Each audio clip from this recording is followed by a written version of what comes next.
Welcome to the Mindful Healers podcast with Dr. Jessie Mahoney and Dr. Ni-Cheng Liang. We are here to help you learn to pause and be present, awaken your breath, and harness the ripple effects of mindfulness for radiant health. We get you. We know you. We are you. We have both been successful on the surface, yet struggling underneath. We have both had cluttered brains, been overwhelmed, and exhausted. We're healers who have found solutions and want to share them with you. Join us here to discover a better way. Welcome. A reminder that our podcast is not medical advice. We are almost up to 6,000 unique downloads for our podcast, and we would so appreciate if you enjoy listening to our podcast, if you haven't already, to leave us stars and a review. The intention for today's episode is to talk about mindfully and strategically approaching our emergence from the pandemic and this different life that we've been living for the last 15 months. Noticing how you want to choose to spend your time and your energy. You'll discover that choice exists in how you emerge, that you don't necessarily have to go back to pre-COVID life exactly as it was, and that you can use this opportunity of a re-emergence to be intentional about where you spend your time and energy and how you show up as we transition into a different new norm. Takeaways from today's episode. Busy isn't better. Less can be more. Is it possible that this is an opportunity to prune and perhaps consume less? And is it a possibility to tap into enjoying more stillness and quiet and time to just be? So Jessie, how's your reemergence been as we transition into a country that's been opening up more? My reemergence has actually been quite bumpy, I will say. And a couple of specific instances that I think reflect it well was a recent flight to San Diego to see my son and you, and realizing that when I arrived at the airport, I found the whole experience completely overwhelming neurologically. And I didn't realize how I just have not been in that situation before, with all of the people lined up and stacked up at security and all of the signs and flashing lights, and that my nervous system has very much changed. And I felt that I didn't have the time or the space to sort of handle it. And so it wasn't so much the masks or any fear of COVID, but just overstimulation. And realizing that what serves me now is a much slower pace, and that I think that I'm much more mindful and noticing much more deeply because I've had much less stimulation, and that felt quite overwhelming. I also have found a number of other things not overwhelming, that are not neurologically overwhelming, but decision and choice overwhelming. And so a thought that I had a couple of weeks ago that I realized I had been carrying around with me that very clearly doesn't serve me is this thought that everything is opening up. And though it might feel really wonderful, everything is opening up and spacious, to me, it felt like there was just this tremendous choice and tremendous pressure about what to do. And just the unknown and uncertainty of everything opening up, and the heaviness of decision making when I think that thought. And the other thought that came to mind is, well, when everything is opening up, we can do whatever, and all of these options are open. And that also felt very overwhelming, which is interesting. I think a year ago, I thought about it very much as liberating. And here we are at the end of this, and we have so much choice. So I did some self-coaching work around it. And what I came to is that actually, even with everything opening up and even with everything available to me, I actually know 95% of the things that I do and don't want to do. And I'm really only deciding about sort of the 5% or the pruning or being thoughtful and mindful about a few decisions a day. I'm not changing my whole life and And that felt much more contained and much more calm and peaceful. So that's been my experience. The one other thing I wanted to mention, and I hesitate a little bit, but I'm going to throw it out there, is I noticed myself very irritated by the idea that we're going to go back to normal. And early on in the pandemic, I felt like this was a big lesson and an opportunity for us to change. And a message that the way we were doing things with regards to consumerism and global warming and traveling and activities for our kids and being busy all the time, there had to be some lesson in this, that the whole world had to shut down and the planes had to be grounded and the public transportation had to be quieted, and that there was a lesson here. And so when I hear those words, I find myself triggered right now about going back to normal.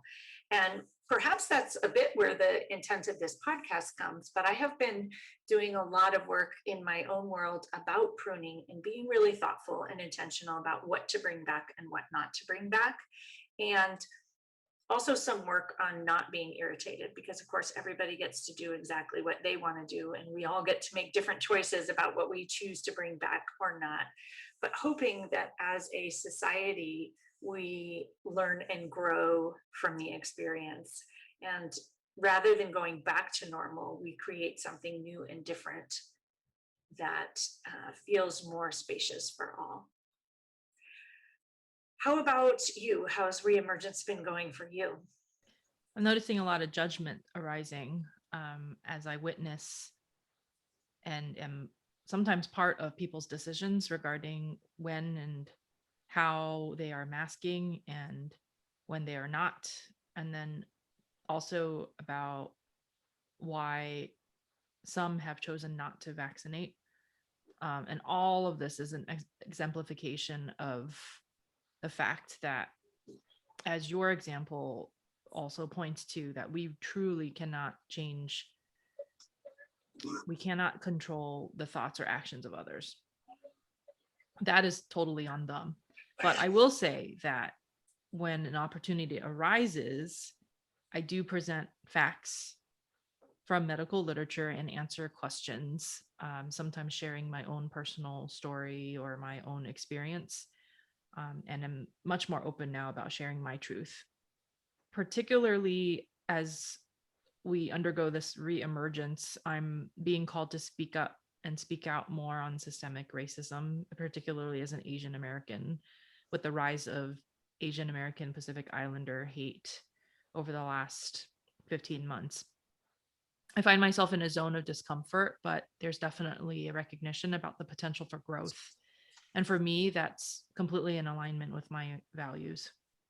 Interesting that the common factor there was judgment, and that the tenet of mindfulness is non-judgment. But the key piece of mindfulness is noticing, because when we notice something, we can see it and we can choose to change it. And perhaps deciding whether we want to spend our time and our energy judging or not, and realizing that that's in the choice. Does it serve us? Does it not? We wanted to talk a bit about noticing in this moment of reemergence. Noticing, perhaps, as we make these choices about our time and energy, what feels good and what doesn't. Not what necessarily is supposed to feel good or what we think should feel good, but what actually feels good.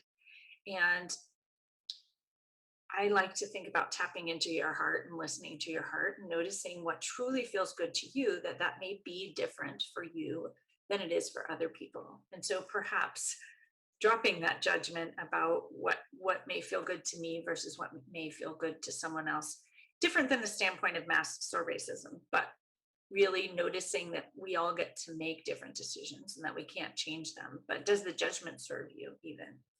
And then thinking about what we can live with or what we want to live with and what we can live without. And can less be more? Do we need less stimulation, more time to just be, and more time to rest and recover? So being intentional about creating a life that you want, perhaps a life that you don't need to escape from. And is this an opportunity to make changes and decisions and shifts, whether they be changing your thoughts about the situation that you're in or changing the situation that you're in, all depending on what you really want. But this feels like an inflection moment, a moment of choice and a moment to notice whether things are serving you or not and deciding how you want to move forward. So I'm curious, are there things that you have decided to keep and not keep as you reemerge? Yeah, absolutely. I'm shedding my prior modicum of being all roles to all the people in my life. I've literally had to say to my family members, I cannot do all the things. I cannot be all the things to you for the sake of my own self preservation. In setting up this boundary for myself, as hard as it was for me to vocalize, I realize it's helped create a lot of opportunities for learning amongst my children, namely my eldest. So I'll give you a very concrete example of a story of Chinese school for my eldest. I used to be really involved with her studies, like helping her study, making sure that she studied for the next quiz or the test, checking her homework, making sure that she turned in all of her assignments on time, to the point where she, and to a certain extent, me, we were valedictorian of her class for multiple grades. But then I realized that over the last 15 months, I really did not have bandwidth for this. Her immersion in club volleyball, being on a team, was taking her away from being able to devote as much time to her Chinese school assignments. But if anything, the last 15 months have taught me that team sports, especially for her in particular, more effectively fosters an environment where she can be healthy, happy, and better adjusted in the faces of losses and wins. And as a result, in the recognition of that, she got lower grades in Chinese school. And so this whole situation was an opportunity for me to recognize that my own childhood story of excelling and pushing for academic excellence didn't necessarily make me a happy, less anxious child. When in fact, in retrospect, I did put a lot of pressure on myself, sometimes exceptionally high standards that were impossible to meet. And that's where my tendency for perfectionism was born. And so for me, my husband and my eldest and I chose to really devote the time and energy to her participation in a sport, especially highlighted by the importance of that during a pandemic. And that was a glaring example of providing the opportunity to have a different narrative for her. So she gets to take agency for how she spends her time and energy. And that way, she also takes more responsibility for how she shows up and how much work she puts into her Chinese school studies. What a shift. I think for me, what I have been working to give up, and it's still a work in progress, is a lot of the fear of missing out or being in spaces that make me not feel good and trying to make sure that I'm not missing something. And so beginning to truly trust myself. And it was much easier when things were very quiet. And now, as more and more things start to happen and more opportunities start to open up, focusing on being true to myself and focusing on what truly serves me. And I've tapped back into my minimalism even more and really trying to be clear about, and I call it consumerism, but like vacations and spending time together and how many do we need and what does that look like and how can time spent together look different, and can there be more enjoyment of the downtime, because it feels very different when there are many more opportunities out there to choose that. It somehow feels um, more special to be making the choice to just sit and be with someone rather than going off and doing all the things when now there's a lot more choice. And when all the stores are open, I'm not a shopper, but I notice that just that energy is back around all the choices of all the things that you could do and making decisions for me to prune things that don't serve me, and to also not get back into, and for me it's not so much that I ever did them, it's my judgments around whether I should be doing them and what I should be not doing. And so really working to not bring that back, because as there's more choice, the conversations in your head start to come back. And then something that I really am inspired to keep is Zoom. And I think that that's interesting because I had so much thoughts, and in particular, Zoom yoga. And I had a lot of thoughts about Zoom yoga and how it wasn't as good. Although I know along the way that it allowed many people across the country to join me, and I met a lot of new people, and I felt that I was um, spreading yoga and mindfulness far and wide. But what I discovered this last week on my retreat is really truly the value of it. People who had done my classes there and now actually have a yoga practice, who had never done yoga before, and who are committed and have made changes as a result of it. So seeing that real impact, and those are people from the other side of the country who I could never have taught yoga to. And so I think I was focused on not being able to use my bowl, not being able to use my harmonium, not being in the same room with people. On Zoom, you can't do your ohms or the music because they don't translate the same. And that how wonderful it would be to be in the same room. And yes, it was truly wonderful. But it also made me just tap back into, wow, so many beautiful things were created from that, and the opportunities and connections that were created from that. And so I became very clear about the value of that, and that it is something that I don't want to go away. I notice how many more people are able to do it rather than to have to take time to travel, and that we're able to do yoga more so for specific populations than we were prior. So my example about what stays is similar, and it has to do with technology and the use of telemedicine and video visits. So access to healthcare, but in a safe way where we are not, both the professional and the patient are not exposed to each other and the risk of COVID. So realizing that really, really sick patients, like I have many patients who are on supplemental oxygen and they're quite frail. And so lugging around a multi-pound unit for their oxygen concentrator isn't readily easy for them.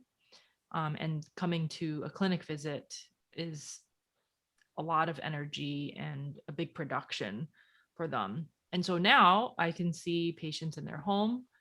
And because I see them in their home environment, I get to learn a little bit more about them by simply taking an interest in their surroundings, perhaps talking or asking about a unique piece of art that I noticed.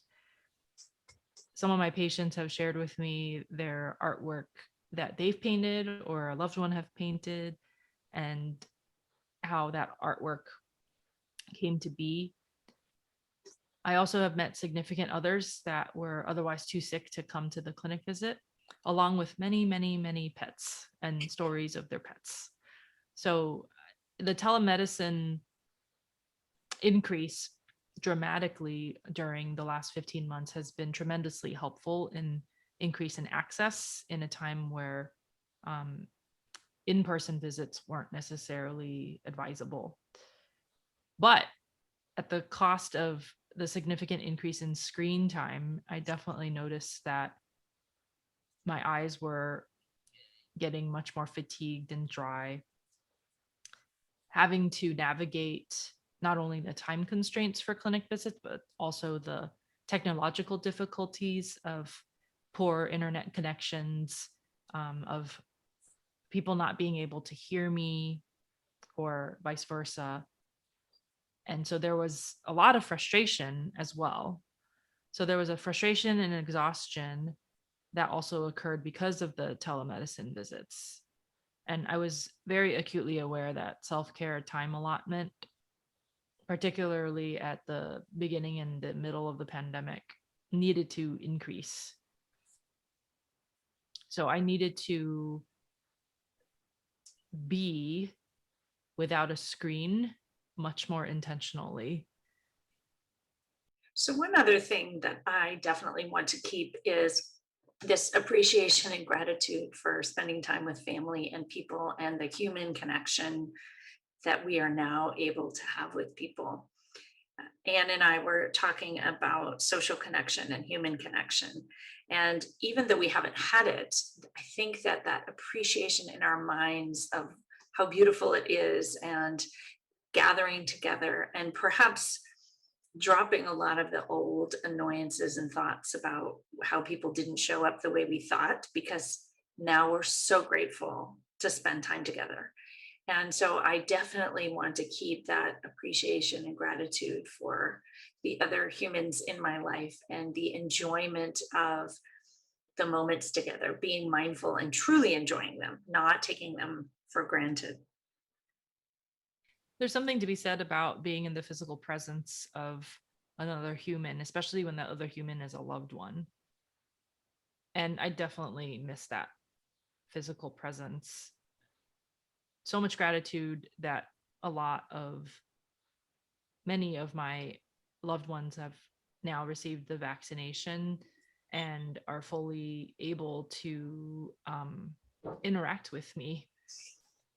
We just recently, though, went out to started going out to dinner, mostly initially with outdoor establishment, but even some indoor now. I've invited friends and family over to enjoy our backyard. One part of the pandemic that I definitely want to keep is the fire pit. So we have a new fire pit thanks to my husband, and the conversation around a fire of simply being and enjoying each other's presence has set a new slower pace for me. There's like a new more restful energy that's emerged from COVID, where it feels more spacious. It feels like I don't have to program every second of every day to be filled with doing something, that we can simply sit and be in each other's presence without a goal in mind, and that we can choose to experience each other's presence just as we are. So there in the non-striving, a attitudinal foundation of mindfulness in the presence is where ease and joy might be experienced and found. This concept of being busy and if busy is better. And I think one of the lessons from the pandemic is that less can be more, and busy isn't necessarily better. And this option to be intentional about what we choose to spend our time and energy on, it's just like choosing your thoughts with intention. That's where your power and control lie. It's taking advantage of the pause. And maybe COVID was a ginormous 15-month pause to rethink and make decisions about how we want to move forward with purpose and intention, tapping into our values and alignments, and to create a life that feels good, not all the time, but in one in which we are able to find more joy and peace and calm. And for me, that 100% entails partaking of less and doing less silly things like pedicures. I find, I went almost a year without one, so I don't need to keep going in, and perhaps different activities or friends perhaps that maybe weren't the best fit for you and now you haven't seen them, and it's choosing who you bring back into your life. And even in the sort of social media or virtual world, what groups you bring into your life, and being very intentional about how the things you partake in and engage in make you feel and why you're doing them. And I like to think about choosing feelings with intention. And that's something that I use as a way to guide my decision making. So, how do I want to feel as I live in this new I don't know if we're in a post-pandemic world yet. That seems premature. But in this, as we reopen, how I want to feel, and realizing that I do still want to feel that calm and presence and then engaged joy, and thinking about thoughts and choices of things and that make me feel that way, and making my choices with intention about how I want to feel in the world, knowing that not all of it's in my control, and certainly how other people behave is not in my control, but choosing how I show up for all of it. So, along that same line, as the country opens up, as the world opens up, there will be more and more offerings of conferences, of courses, of meetings, free or otherwise. And I am going to invite you, listeners, to use those offerings as an opportunity to practice mindful inquiry for yourself. So, here are some reflection questions for you. Take a mindful pause before you engage in this reflection exercise. Remind yourself that your time and energy are valuable. And here are some questions. Why do I want to, or why do I feel the urge or need to sign up? Is doing so in alignment with my values? And lastly, what will I not be able to do or engage in if I sign up for this activity? Considering also whether letting go or not bringing something back will be much more powerful than bringing back something just for the sake of bringing it back. You can say no to activities, to emails, to people that you've subscribed to in the past that might not serve you anymore in this new reemergence. Remembering that you can give yourself permission to say no. And as hard as it can be sometimes to say no, saying no becomes an act of self compassion. And acting from a place of compassion and nourishing yourself can be the most powerful way to move forward in choosing how you spend your time and your energy. Thanks so much for joining us today on the Mindful Healers podcast. We are grateful that you chose to listen to us. We would love it if you left us some stars and written reviews. And please stay on after the sound of the bell for our mindful moment. As always, if you want to declutter your mind, be more present, and start truly living your one wild and precious life, come find us at the mindfulhealerspodcast.com. Work with one of us. Work with both of us. Start or uplevel your mindfulness practice. Discover how mindful coaching can change your life. Or even better, do both as part of our Mindful Healers programs and retreats. You can find links to find out more about our programs and join our communities at themindfulhealerspodcast.com. Reach out and get started on your journey to a life better lived today. The content of this podcast is not meant to be medical or life advice. If you choose to participate in our mindful moments, please do so safely.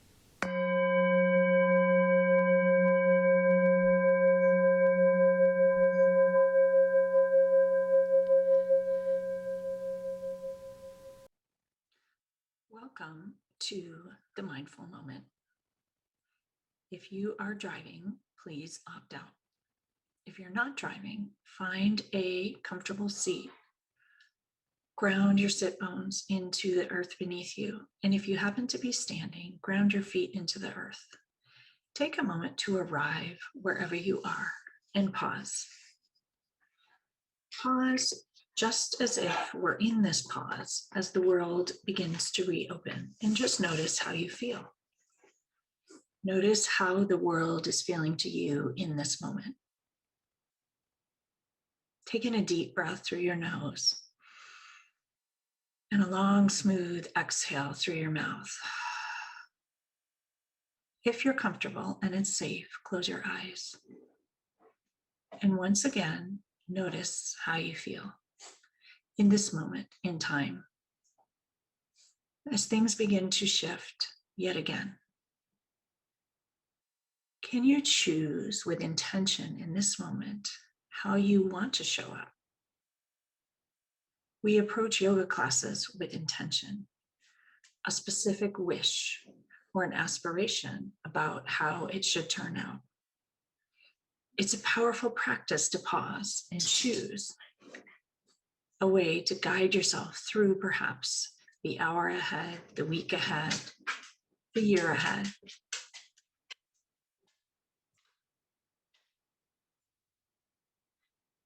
Take a moment to think about what you might like that to look like. Remembering that an intention is not a resolution and it's not resolve. It's a guiding light to help you stay in alignment.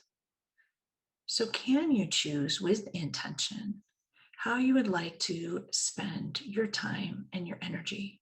How would you like to feel as you move ahead? Taking another deep inhale through your nose and an easeful exhale through your mouth. Bring your hands to your heart. Left hand atop the heart, right hand placed gently above, and press in gently. If it's more comfortable for your hands to be in the opposite way, just rearrange whatever works best for you and your shoulders. Take in another deep inhale into that pocket behind the heart. And exhale, let it go. Connect with the spaciousness in your chest when you pause and take a moment to breathe. And notice if perhaps in this moment, as things in the world start to be happening more, do you feel more anxious? Do you feel flustered? Do you feel exhausted? Do you feel overwhelmed? Or do you feel excited, passionate, awakened? Whatever you feel is 100% okay. Just notice, acknowledge, accept, and allow. And in this moment, think about what you might like your guiding light for the year ahead to be. What is it you would like to feel as you move through the world?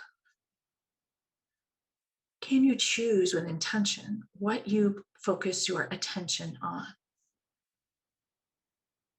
What would you like more of? What would you like less of?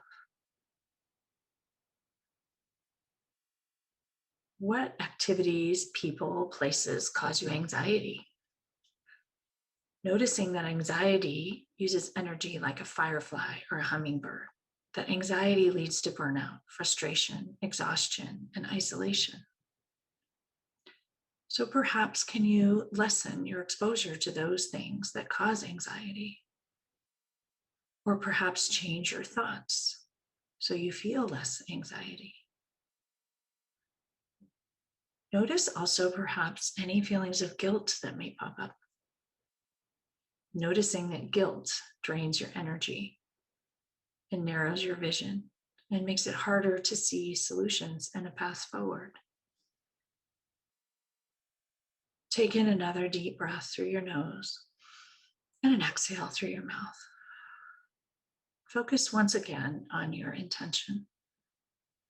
Identify and choose the qualities and the energy that you wish to bring into the world. Can you choose this from a place of purpose, from the pause, perhaps from a place of abundance?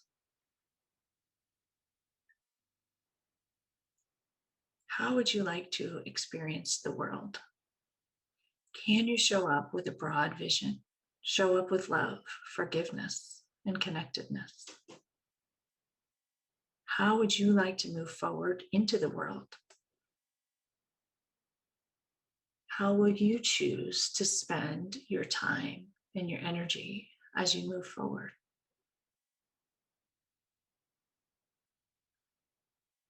Pause here for a moment in complete stillness. And just connect with what it might look like. How would you like to feel in the hour, days, weeks, months, and years ahead?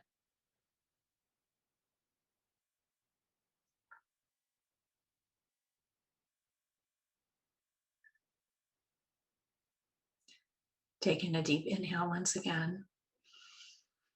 And exhale.